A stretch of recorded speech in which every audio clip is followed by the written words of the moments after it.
Hello दोस्तों, आज हम एक बहुत ही खास मेहमान से मिलने जा रहे हैं। ये खास इसलिए भी है क्योंकि हम एक बहुत ही पवित्र स्थान पे बैठे हैं। मैं आपको थोड़ा सा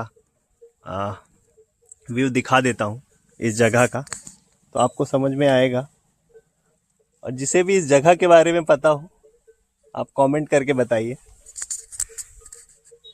जैसे कि हम अपने वीडियोस में अपने सवालों के जवाब ढूंढते रहते हैं, इसी कड़ी में आज हम एक बहुत ही खास मेहमान के साथ जुड़ने वाले हैं जो हमारे कुछ सवालों के जवाब ढूंढने में हमारी मदद करेंगे। तो आज हमारे साथ में हैं श्री मोहनदास जी बाल ब्रह्मचारी महाराज जी। आज हम उनसे पूछते हैं हमारे कुछ सवाल और देखते हैं कि उन सवालों के जवाब कैसे खोजे जा सकते हैं। तो सबसे पहले मैं उनसे आपको मिलवाता हूँ। प्रणाम गुरु जी। जय हो आशीर्वाद। तो गुरु जी, ये हमारा एक छोटा सा प्रयास है लोगों से कनेक्ट करने का। मैं आपको थोड़ा सा लाइट में लाना चाहूँगा। तो गुरु जी, आपसे जानना चाह रहे थे कि आपकी दृष्टि में जीवन क्या है? हमारे दृष्टि में जीवन, मनुष्य का जीवन तो सबसे बड़ी बात यह है कि सबसे महान जीवन है, क्योंकि मनुष्य का जीवन मिल जाने के बाद आपको संसार की सब संपत्ति, सब सुख, सब आनंद और सब चीज़ों की प्राप्ति हुई।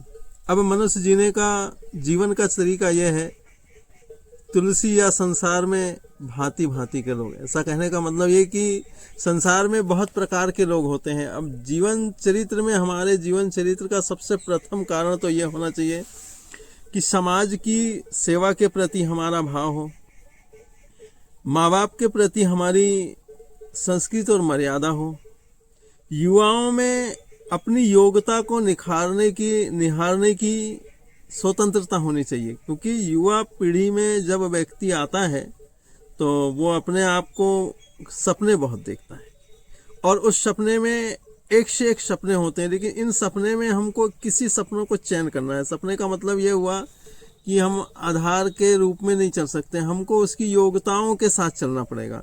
योग्यताओं के साथ में हमको ऐसा जीवन का निर्माण करना पड़ेगा कि जिस निर्माण में हम चले, चाहे वो बिजनेस का क्षेत्र हो, समाज के विकास का क्षेत्र हो, और उसमें सबसे ज़्यादा हमारे को ये ध्यान देना होगा कि हमारे जीवन को कैसे और कब, कहाँ और कितना महान बनाना है। इस महानता में हमें मेहनत करनी पड़ेगी। बिजनेस का क्षेत्र हो तो समय देना पड़ेगा, समाज का क्षेत्र हो तो ज्ञान देना पड़ेगा, और अपने विकास का क्षेत्र हो तो पूरी की पूरी लगन से हमको उसका चयन करके चलना पड़ेगा कि हमें इंजीनियर बनना है, डॉक्टर बनना है, शिक्षक बनना है, या आपको नेता बनना है, या आपको एक महान बिजनेसकार बनना है। तो ये सब चीज़ें आपके मन में होनी चाहिए, और मन में होने के लिए आपको तैयारी करनी पड़ेगी। और तैयारी करने के लिए विद्यार्थी का जीवन सबसे महत्वपूर्ण होता है। उसी महत्वपूर्ण जीवन में अगर आप तैयारी कर लेते हैं तो आने वाला समय आपके लिए महान, योग और सफल होगा।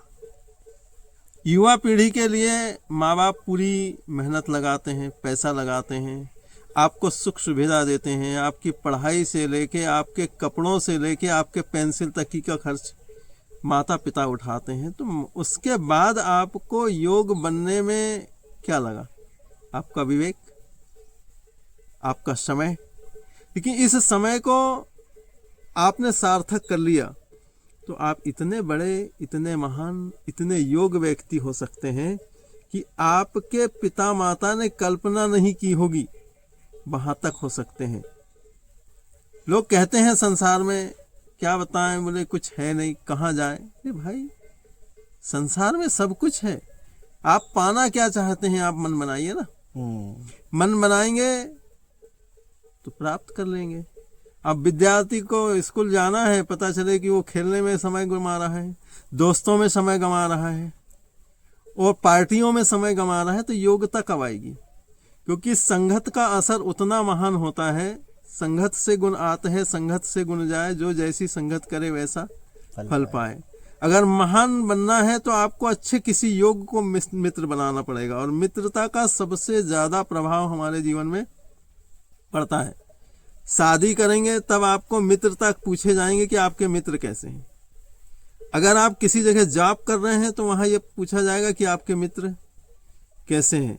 आपके परिवार से पहले आपके मित्रता का प्रभाव आपके ऊपर, क्योंकि माँ बाप का मकान तक संबंध है। आप बाहर निकले तो स्वतंत्र हो जाते हैं, तो स्वतंत्रता का मतलब है कि हमारे जीवन की योग्यता हमारे मन में होनी चाहिए, और ऐसा आप करते हैं तो बहुत महान बन सकते हैं। हमारा तो यही उद्देश्य है। अगर आप मान लेते हैं तो सचमुच में जो इच्छा करियो मन माही, मन इच्छा कछु दुर्लभ नाही। अगर आपने इच्छा कर लिया है तो सही में आप प्राप्त कर सकते हैं। तो पहले आपको मन बनाना पड़ेगा। मन बनाएंगे तो आपका जीवन बन जाएगा, ऐसा विश्वास है। सो गुरुजी, ये बहुत ही गहरी बात आपने कही। इसी कड़ी में मैं आपसे, आपने जैसे युवाओं के बारे में बात की, इसी कड़ी में मैं आपसे एक दूसरा सवाल जो मेरे मन में आया है आपकी बात सुन के, कि जैसे कि अब हमारी ऑडियंस में बहुत सारे युवा हैं जो आपको सुनते रहते हैं और बहुत सारे और भी लोगों को सुनते रहते हैं, तो उनके पास ऊर्जा तो बहुत है, उनके पास ज्ञान भी बहुत है, क्योंकि आज के ज़माने में आप देख रहे हैं किताबें हैं, ऑनलाइन बहुत सारे यूट्यूब हैं जहाँ पे ज्ञान चारों तरफ बट रहा है।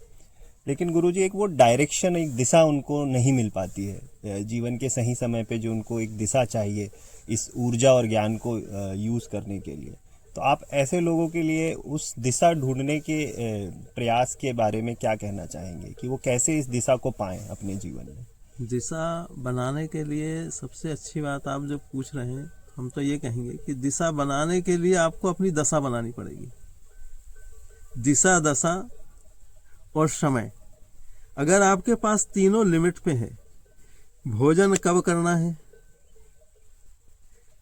ड्यूटी कब जाना है, अध्ययन कब करना है, और उसके बाद इन सब का समावेश करके हमको मंथन करके योग्यता कब प्राप्त करना है, अगर ऐसा आप करते हैं तो निश्चित सफलता होने में आपको देर नहीं लगेगी। अगर ऐसा नहीं करते हैं तो हम हाथ पे हाथ रखे रहें, नीचे आग जला दें और तवे पे रोटी ना रखें तो सिकने वाली नहीं है। तो उसके लिए पहले आपको मेहनत करनी पड़ेगी। रोटी बनाने के लिए जल लगाना पड़ेगा, फिर आटा लगाना पड़ेगा, तवा लगाना पड़ेगा, आग लगाना पड़ेगा और थोड़ा सेकना पड़ेगा। तो ये जीवन की सिकाई है। हमारे विद्यार्थी जीवन से लेके हम जब योग बनने में आते हैं तो हमको ये सब नींव बनाना, मकान बनाने के लिए कितने सामग्री जुटानी पड़ती है, शादी करने वालों को सामग्री जुटानी पड़ती है, समाज में योग होने वाले व्यक्तियों को साथी बनाने पड़ते हैं। तो इसी प्रकार से हमारे जीवन को महान बनाने के लिए इन सब योग्यताओं को अपने अंदर से ही पैदा करनी पड़ेगी, कोई बाहर से लाके देगा। लगभग मेरा यही मानना है और सच भी है कि आप अगर अपनी योग्यता को प्राप्त करने के लिए मन को मंदिर बना लें, जीवन को महान बना लें, तो समाज में आपकी योग्यता और सफलताएं सफल है। सो दोस्तों, बहुत ही लिमिटेड समय में हमने गुरुजी के साथ कुछ समय व्यतीत किया और कुछ सवाल खोजने चाहे, और हम बहुत ही खूबसूरत जगह में बैठ के इस इंटरव्यू को कर रहे थे, आप देख सकते हैं। तो गुरुजी, आपका बहुत बहुत धन्यवाद हमारे कुछ सवालों के जवाब देने के लिए। और यदि आगे हमें समय मिलेगा तो आपके साथ बैठ के हम एक डिटेल में वार्ता करेंगे, जिसमें हम ऐसे ही कुछ गहरे सवालों के जवाब खोजने की कोशिश करेंगे और आपके ज्ञान से सिंचित होने की कोशिश करेंगे। इसी के साथ दोस्तों, हमसे जुड़े रहिए। धन्यवाद।